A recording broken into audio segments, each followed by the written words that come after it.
चलो chapter number 2 start कर रहे हैं। इसका नाम क्या है देखो, levy and collection of GST. Basic chapter में हमने जीएसटी के बारे में पूरा पढ़ लिया। अब लेवी एंड कलेक्शन में हम ये पढ़ेंगे कि जीएसटी लगाना कब है। ठीक है, अभी तक हमने पढ़ा जीएसटी का मतलब क्या है, जीएसटी का नंबर कब लेना है। ठीक है, अब हम यहाँ से शुरू कर रहे हैं कंप्लाइंसेस का पार्ट। ठीक है, levy and collection of GST. GST लगेगा कब और जीएसटी कलेक्ट कब, किस पॉइंट पे करना है। चलो जी, सबसे पहला पॉइंट लिखा हुआ देखो, टैक्सेबल इवेंट का मतलब क्या है। यहाँ से जीएसटी हमें थॉरली समझना है, क्योंकि यहाँ पे ही जीएसटी की नई बातें हैं जो वैट सर्विस टैक्स रिलेटेड नहीं है। जो वैट में हमने पढ़ा था बैकग्राउंड वैट का, वो यहाँ पे नहीं। तो टैक्सेबल इवेंट का मतलब क्या होता है, पहले मैं पूरा समझाऊंगा, फिर आप उसको थॉरली पीडीएफ को पढ़ना। राइट, पढ़ना पूरा है जब तक मैं उसको नॉन इम्पॉर्टेंट ना बोल दूँ। टैक्सेबल इवेंट का मतलब होता है कि जीएसटी लगेगा कब। ऐसी कौन सी इवेंट हुई, ऐसी कौन सी एक्टिविटी कर दी कि टैक्स लग गया, टैक्स लगाना पड़ेगा, तो उसे हम बोलेंगे टैक्सेबल इवेंट। ठीक है, ओके। अब यहाँ पे देखो ये सारी मीनिंग हमारे पास है।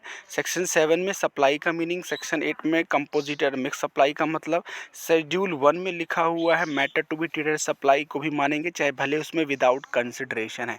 अब एक बात समझो, सबसे पहली बात, टैक्स लगता कब है, जीएसटी कब लगेगा, जब एक पर्सन दूसरे पर्सन को सर्विस या गुड्स ट्रांसफ़र करेगा और बदले में पैसे रिसीव करेगा, यानी बदले में कंसिडरेशन रिसीव होगा, तभी टैक्स लगेगा। लेकिन कुछ जगह पे यहाँ पे ऐसा बोला गया है विदाउट कंसिडरेशन भी टैक्स लगेगा, विदाउट कंसिडरेशन भी जीएसटी लगेगा, वो हम स्पेशल देखेंगे। थर्ड शेड्यूल में क्या लिखा है, मैटर और transaction which shall be treated neither as supply nor goods nor supply. मतलब कुछ ऐसे मैटर्स हैं शेड्यूल 3 में जिसको हम सप्लाई नहीं कह सकते, जिस पे टैक्स लगेगा ही नहीं, वो हमें पढ़ना है। सबसे पहले देखो क्वेश्चन नंबर 1 क्या कहता है, briefly explain meaning of supply. अब इसको ध्यान से समझना है, मतलब सप्लाई समझ में आ गया तभी तो समझ में आएगा जीएसटी लगेगा कब, क्योंकि सप्लाई का सीधा रिलेशन जीएसटी से। सप्लाई को बोला किसका गया है, गुड्स देना, गुड्स डिलीवर करना या सर्विस देना, सर्विस डिलीवर करना। इसको एक स्पेसिफिक वर्ड में, प्रोफेशनल वर्ड में बोला गया है। प्रोफेशनल वर्ड में बोला गया है क्या, supply, supply of goods and service. ठीक है, अब देखो जी, मीनिंग ऑफ सप्लाई पहला क्या कहता है, all forms of supply of goods और सर्विसेज और both such as sale, transfer, barter, exchange, licence, rental, lease, disposal, made और agreed to be made for a consideration. ये सारे वर्ड्स को हमने क्या, सप्लाई का नाम दिया है। ठीक है, यानी जीएसटी में अलग अलग वर्ड्स को कंबाइंड करके इक्वेशन में जैसे x plus y plus z plus a plus b को क्या बना दिया गया है, 1 बना दिया गया, यानी 1 क्या है, वही सप्लाई है और जीएसटी लगना है। ठीक है, इंपोर्टेशन ऑफ सर्विस करते हैं for a consideration whether not in course of furtherance of business. अब इसका मतलब कुछ यहाँ पे ना टेक्निकल वर्ड्स आते जाएंगे। फर्दरेंस ऑफ बिजनेस, आपने कोई सर्विस इंपोर्ट की, इंपोर्ट का मतलब भी क्या होता है, जब आप इंडिया के बाहर से कोई सामान लेते हो, कोई इंपोर्टेशन ऑफ सर्विस किया फर्दरेंस ऑफ बिजनेस के लिए चाहे नहीं। फर्दरेंस ऑफ बिजनेस का मतलब बिजनेस के लिए यूज़ करनी है चाहे कैसे भी यूज़ करनी है। जैसे मैं टीचर हूँ, मैंने कोई लैपटॉप ख़रीदा पढ़ाने के लिए, तो ये क्या है, फर्दरेंस ऑफ बिजनेस, क्योंकि पढ़ाना मेरा बिजनेस है। लेकिन मैं कोई ऐसी चीज़ खरीदता हूँ जो मेरे बिजनेस से रिलेटेड नहीं है, उसको भी सप्लाई मान के जीएसटी मुझे गवर्नमेंट को देना है। Activity specified in schedule 1 made और agree to be made without कंस। अभी हम पढ़ेंगे शेड्यूल 1 में जो एक्टिविटी की जाएंगी, चाहे पैसा मिले या ना मिले, सप्लाई माना गया है। Activity to be treated as supply और supply of consideration as referred in schedule 2 में भी जो सर्विसेज हैं। राइट, तो सप्लाई की डेफिनेशन बहुत ब्रॉड है।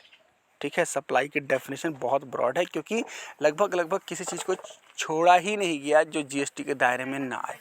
जीएसटी के दायरे में जो ना आए उसको छोड़ा ही नहीं गया। इसलिए हमें लोगों को पढ़ना क्या है कि सप्लाई की मीनिंग कितनी वास्ट है। ठीक है, चलो अब यहाँ पे देखो क्या लिखा हुआ है, एक्टिविटीज़ और ट्रांजेक्शन स्पेसिफाइड शेड्यूल 3 हमने देखा। बी लिखा हुआ है, सच एक्टिविटी और transaction undertaken by central government. अगर किसी एक्टिविटी को बता देगी या स्टेट गवर्नमेंट बता देगी या लोकल अथॉरिटी बता देंगी, तो उस पर हमें जीएसटी देना पड़ेगा, उसको सप्लाई माना जाएगा। आगे लिखा हुआ है section 7 subsection 3, subject to subsection 1 2 the government may on the recommendation of the council. Council पढ़ाया था ना मैंने आपको, रिकॉल करो, जीएसटी काउंसिल।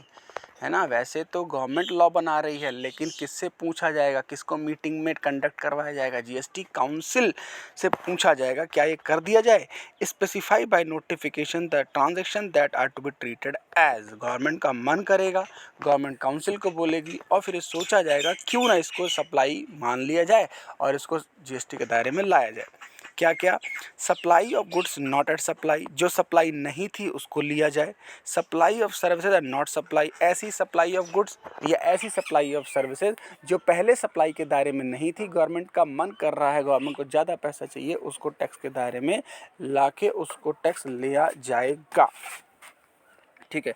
उसके बाद meaning and scope of supply taxable under GST can be understood in terms of following parameter which can be adopted to characterize a transaction as supply. Supply should be goods or services. Supply of anything other than goods or service like money, security etc. does not attract GST. Very important.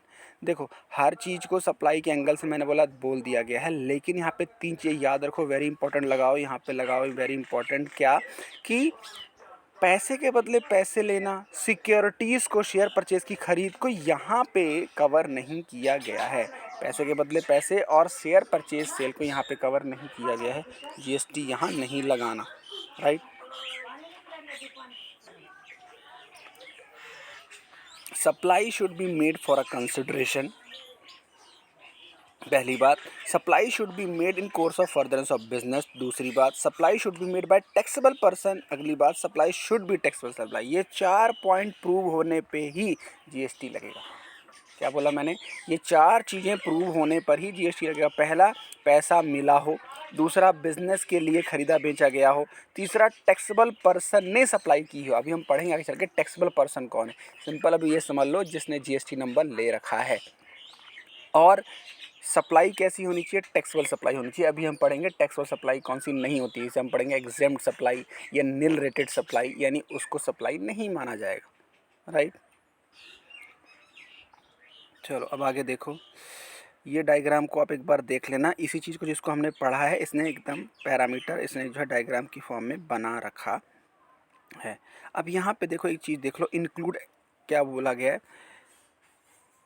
ये इसमें देखो बोला गया है क्या, include क्या करेंगे definition में, actionable claim, growing crops, grass, things attend to farming part of the land which are agreed to be severed before supply under contract supply माना गया है। चलो जी, अब यहाँ से देखो आप क्या लिखा है, anything supplied other than goods and services outside scope of supply. Now we analyse the various illustration modes of supply mention in. Mode of supply, किस किस तरीके से सप्लाई करी जाती है। सेल एंड ट्रांसफ़र, आपने कोई चीज़ बेची या आपने कोई ट्रांसफ़र करी तो वहाँ तो सप्लाई हुई ही है, उसको सप्लाई माना जाएगा। लेकिन उसको देखो यहाँ पे क्या लिखा हुआ है, earlier VAT was levied by state on the sale of goods. मैंने बताया था आपको, वैट सेंट्रल स्टेट गवर्नमेंट लगाती थी, और कब लगाती थी, sale and purchase of goods, which was defined under most state VAT laws as transfer of property in goods for consideration, whether the CGST Act, although sale has been treated as form of supply level और GST definition of sale has not been provided। अब देखो जी, GST आ तो गया, लेकिन यहाँ पे cell का मतलब डिफाइन नहीं किया गया। क्यों नहीं किया, हम यहाँ पे कौन सा वर्ड लेके चल रहे हैं, सप्लाई वर्ड लेके चल रहे हैं।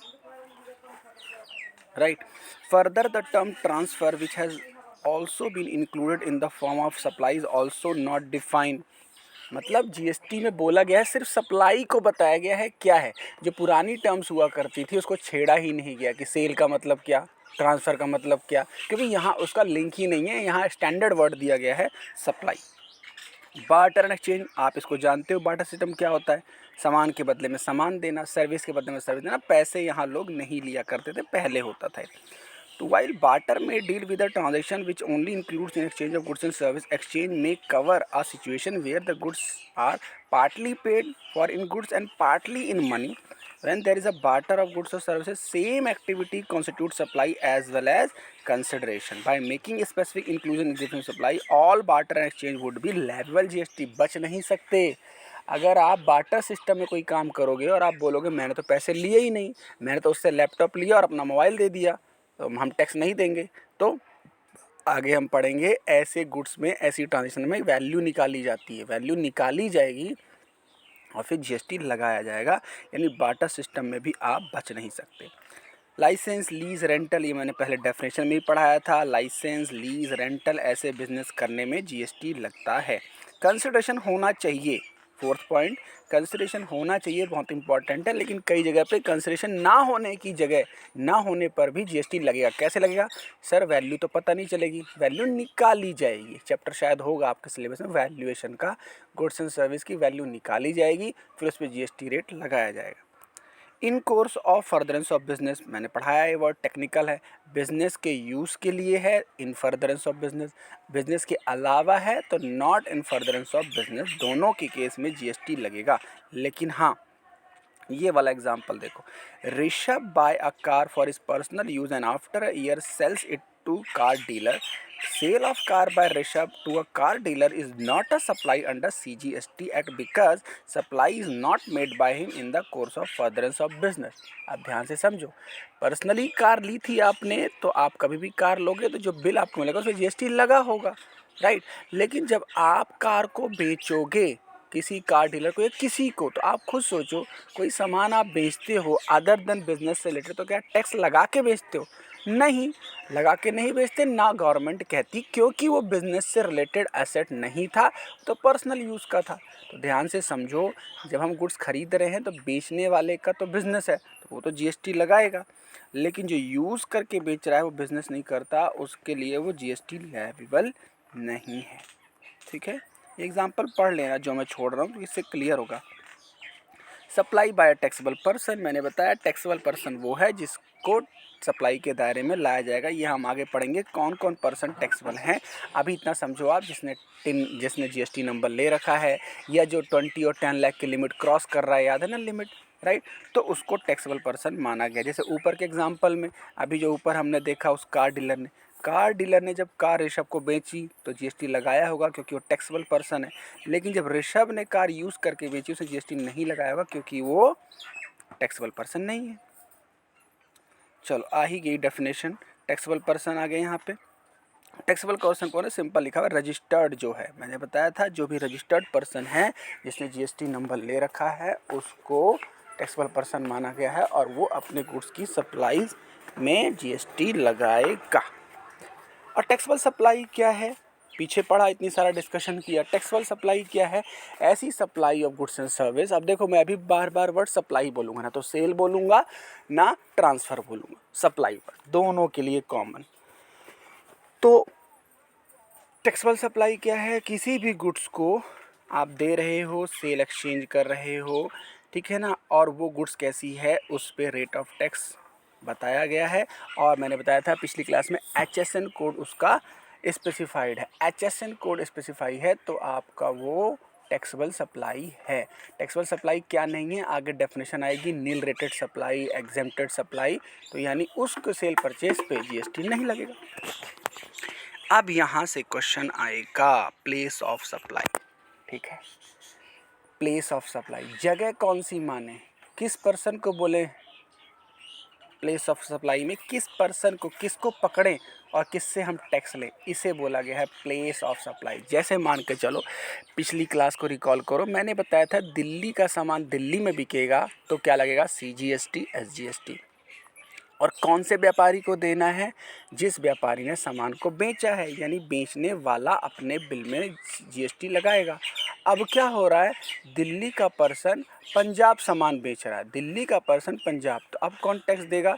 यहाँ पे आता है प्लेस ऑफ सप्लाई। प्लेस कौन सा? हम यहाँ पे देखेंगे कौन सी जगह जीएसटी अराइज हो गया, तो ये टॉपिक बताएगा। हालांकि ये बुक में अलग से चैप्टर होता है।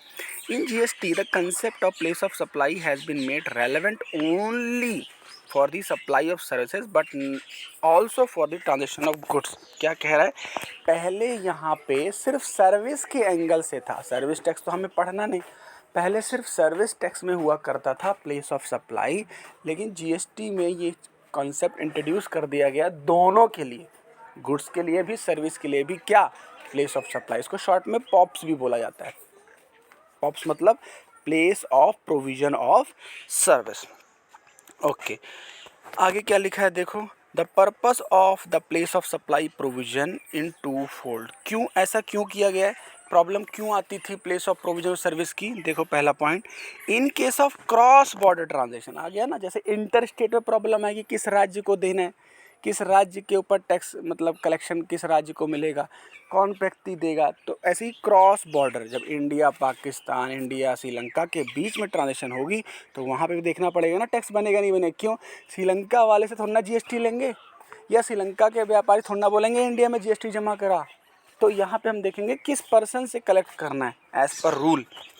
और in case of domestic transaction to determine whether a particular transaction is inter state और इंट्रा स्टेट। इंटर का मतलब क्या होता है, इंटर का मतलब एक राज्य से दूसरे राज्य में सर्विस हुई, और इंट्रा का मतलब विद इन स्टेट, दिल्ली से दिल्ली इंट्रा, दिल्ली से हरियाणा इंटर। ठीक है, तो ये चीज़ समझनी पड़ेगी। ओके अब इसके बाद place of provision of supply import export में ऊपर आ ही गया, क्रॉस बॉर्डर में ये आप जानते ही हो एक्सपोर्ट इंपोर्ट का मतलब। आगे देखो section 10, transaction other than import और एक्सपोर्ट। कुछ ट्रांजेक्शन कैसी हैं other than import and export, देखो जरा क्या, ये एग्जांपल देखो आप क्लियर हो जाएगा। एग्जांपल जितने बुक में हो पढ़ना, उससे जो पैराग्राफ है पूरा समझ में आ जाता है। Rathi limited of Rajasthan sell 50 cell phone to 60 trader in Gujarat. अब बताओ जल्दी से बताओ, ये इंटर स्टेट या इंट्रा स्टेट, बोलो बोलो, इंटर या इंट्रा, इंटर, एक राज्य से दूसरे राज्य में। Rathi limited deliver the product to Shah trader in its warehouse in Ahmedabad. और उसने सामान कहाँ पहुँचा दिया, शाह ट्रेडर के वेयर हाउस में। कहाँ है उसका, अहमदाबाद में warehouse. Place of supply in this case will be Ahmedabad and IGST will be levied as it is inter state. अब यही तो प्रॉब्लम थी ना कि कौन सा टैक्स लगाना है, क्योंकि जीएसटी के अंदर बहुत सारे टैक्स है, CG, SG, IG, UT, GST। तो अब यहाँ पे जब ये पता चल गया प्लेस ऑफ प्रोविजन कौन सा कवर है, ये इंटर स्टेट ट्रांजेक्शन है, एक स्टेट दूसरे स्टेट में है, तो कौन सा बिल में कौन सा टैक्स लगाना है, IGST। अगर एक ही स्टेट में होता तो SG और CG दोनों साथ में लगते, रेट को दो टुकड़े में कर देते। ठीक है, अगर इसमें कौन सा कवर हो जाता बताओ, अगर वो स्टेट कवर हो जाते जिसको हम क्या बोलते, जो मैंने बताया था आपको, जैसे कि पांडिचेरी, दमन द्वीप, इस तरीके से, तो उसको हम क्या लगाते, UTGST, यूनियन टेरिटरी के अगर स्टेट होते। पिछला रिकॉल करते चले जाना है। अच्छा दूसरा point, supply on behalf of another, supply on behalf of another, bracket में लिखा है bill to ship to trans. अब ये क्या होता है, कभी कभी गुड्स क्या होते हैं हम भेजते हैं किसी और के बिहाफ में। देखो ये वाला example, Hanuman Trader, a dealer in furniture located in Maharashtra, received an order from Ram Trader, also located in Maharashtra. The order is for supply of 50 tables with an instruction to ship the trader to Prime Hardwares located in Tamil Nadu. ध्यान से समझो, एक trader ने दूसरे trader को बोला है कि तू ये सामान उसको दे दे, वो कहाँ है, Tamil Nadu. Prime hardware is a customer, अब जिसको दिया गया है उसको हम पकड़ेंगे कस्टमर, है ना, और उसके पॉइंट ऑफ व्यू से लगेगा क्या, प्लेस ऑफ प्रोविजन, और देन लगेगा टैक्स। तो प्राइम हार्डवेयर यहाँ पे क्या, customer of Ram traders. There are two parts of this transaction, first part of transaction between Hanuman trader and Ram, और दूसरा क्या हो गया, between Ram trader and prime hardware. अब कैसे होगा देखो, पहला देखो जिनके बीच में कॉन्ट्रैक्ट हुआ था, Hanuman trader is the supplier of tables and Ram traders is buyer, accordingly Hanuman trader bill the transaction to the Ram trader as per the instruction ship the goods the prime hardware in Tamil Nadu. उसको उसी तरीके से फॉलो करना पड़ेगा। Okay, Ram Trader is the supplier and Prime Hardware is the buyer. Ram Trader bill for transaction Prime Hardware and endorses a lorry receipt. ये क्या है, business law में जब हम पढ़ते थे तो railway receipt, dock warrant, lorry receipt, ये एक डॉक्यूमेंट्स होते हैं जब आप कोई सामान किसी कन्वेंस के थ्रू पहुंचाते हो। ठीक है, तो ये डॉक्यूमेंट्स वहाँ काम आते हैं। लिखा भी यहाँ पे देखो, goods shipped in lorry by Hanuman traders in favour of prime hardware, this lorry receipt will be enable prime hardware to take delivery of the goods.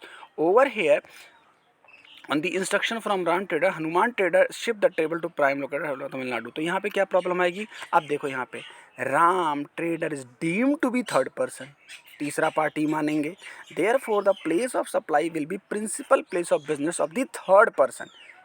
जिन दो के बीच में बात हुई थी उसमें से तीसरे पर्सन को पकड़ रहे हैं, जहाँ तीसरे पर्सन की लोकेशन है महाराष्ट्र से अलग थी ना उसकी लोकेशन, उसको मानेंगे प्लेस ऑफ सप्लाई, फिर लगाएंगे rate, that is Maharashtra. Accordingly Hanuman trader charge CGST SGST on the billing of Ram trader. The second part of transaction between Ram trader and prime hardware will interested and IGST will B charge. बात समझ में आ गई। यहाँ पे कुल मिला के बोला जा रहा है कि दो चीज़ें इन्वॉल्व हो गई, दो चीज़ें इन्वॉल्व हो गई, एक दो राज्य के बीच में और एक जिस पर्सन ने सप्लाई आगे दी थी उसके बीच में। तो हमें पता है इंट्रा होगी, एक ही स्टेट का होगा तो CGSD, अगर इंटर स्टेट लग गया तो IGST लगाना है। ठीक है, यहाँ तक पढ़ना और एक एग्जाम्पल करना, कोई डाउट है तो पूछ लेना, एक दूसरा एग्जाम्पल भी कर लेना। ओके, ये सारे एग्जाम्पल देख लेना। ओके, तीसरा नो मूवमेंट ऑफ गुड्स। अब यहाँ पे क्या है, मूवमेंट ऑफ गुड्स ही नहीं है। सर ऐसे कैसे हो सकता है? हो सकता है मेरा वेयर हाउस कहीं पे है, आपने मुझसे बोला मुझे इतना सामान चाहिए, मैंने जाके बोला ले लो वहाँ से और मुझे पेमेंट कर दो, ऐसा होता है। तो फिर क्या होगा, place of provision where the supply does not involve movement of goods whether by supplier और the recipient of place of supply shall be location of such goods at the time of delivery to the recipient. मतलब जिसने सामान खरीदा है उसकी location को देखेंगे कि वो कहाँ का है, उस हिसाब से टैक्स लगेगा। एग्जाम्पल देखो, Bharat limited registered in Maharashtra में है, sold it's pre installed transmission tower, पहले से ही ट्रांसमिशन टावर लगे, जैसे मोबाइल टावर होते हैं ना, एक बार लग गया तो उसको आप वो थोड़ा ना करा सकते हो, बदल से थोड़ा ना सकते हो कि भाई टावर मुझे दे दे, उखाड़ के दे दे मैं ले जाऊँ, वहीं आपको लेना पड़ेगा। ठीक है, वो टावर कहाँ है? मध्य प्रदेश में है, ऑफ हिंदुस्तान लिमिटेड रजिस्टर्ड इन दिल्ली, और जो बोल रहा है वो कहाँ है? दिल्ली में। टावर कहाँ है? मध्य प्रदेश में। लोकेशन क्या देखेंगे? टावर की, तो मध्य प्रदेश, दो स्टेट फंस गए, क्या लगेगा? IGST। क्लियर? दूसरा एग्जाम्पल भी देख लेना।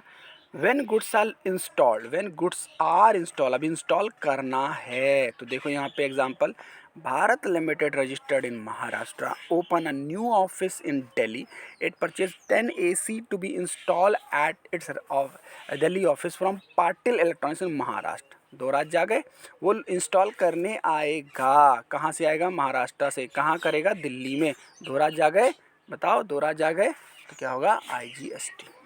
क्लियर? गुड्स ऑन बोर्ड और कन्वेंस, अभी गुड्स कहाँ है?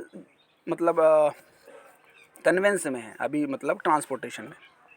Where the goods are supplied on a board और कन्वेंस इंक्लूडिंग वेसल एयरक्राफ्ट, मतलब ये क्या है? सिंपल समझो, जैसे आप एरोप्लेन में यात्रा कर रहे हो तो आप कुछ ले रहे हो, खा पी रहे हो, ट्रेन में यात्रा कर रहे हो तो खा पी रहे हो, तो यहाँ पे प्रॉब्लम क्या आ रही? लोकेशन बदलती जाएगी। ध्यान से समझो, आप कोई ट्रेन में ट्रैवल कर रहे हो जो दिल्ली से हैदराबाद जा रही है, अब दिल्ली से हैदराबाद में कितने स्टेट आएंगे? तो प्रॉब्लम आ गई ना। तो इसलिए यहाँ पे पहले ही क्लियर किया गया जी, ये टॉपिक इंपॉर्टेंट है, ये सारे पॉप्स आपको पढ़ने। ठीक है, तो where the goods are supplied on board और conveyance including vessel aircraft train motor vehicle, place of supply shall be location at which such goods are taken on board. जिस जगह वो डिलीवरी होगी, जैसे मान लो दिल्ली से हैदराबाद ट्रेन चली, तो दिल्ली से दिल्ली में कंज्यूम किया, place of supply Delhi, tax लगेगा आपकी और उसकी लोकेशन। ठीक है, मान दिल्ली से हैदराबाद जा रही, बीच में महाराष्ट्र की लोकेशन पड़ गई तो महाराष्ट्र, यानी प्लेस ऑफ प्रोविजन क्या लगेगा? उस जहाँ पे आप गुड्स को ऑर्डर करोगे। This provision include those purchases which are done while travelling on a conveyance. Example देखो, mister Mehta is travelling on a cruise liner and Mumbai to Goa, he purchase a notebook from in house store in cruise liner, these notebook were on board from Mumbai, registered place of business of the notebook Mumbai. ध्यान समझो, मुंबई में ही ली और जो person ने supply करी वही मुंबई का, तो प्लेस ऑफ सप्लाई क्या हो गई? मुंबई। तो क्या लगेगा? इंट्रा स्टेट, दो राज्य, सॉरी एक राज्य फंसा, IGST, सॉरी IGST नहीं लगेगा, CG और SG, इस तरीके से देखना, राइट।